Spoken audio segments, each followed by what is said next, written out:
consecuencias han llegado a su conclusión. El tiempo no puede esperar. Atravesaré el mundo y volando llegaré hasta el espacio exterior.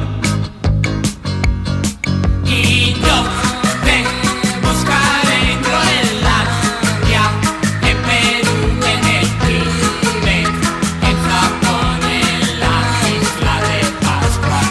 Y yo te buscaré en las selvas del Borneo, en los cráteres del mar, de los anillos de Saturno.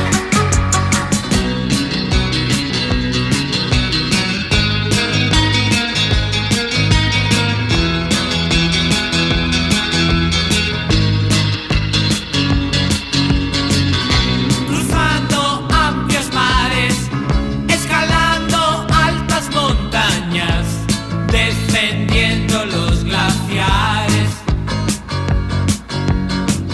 a través de desiertos, las junglas y los bosques, quizás te encuentre algún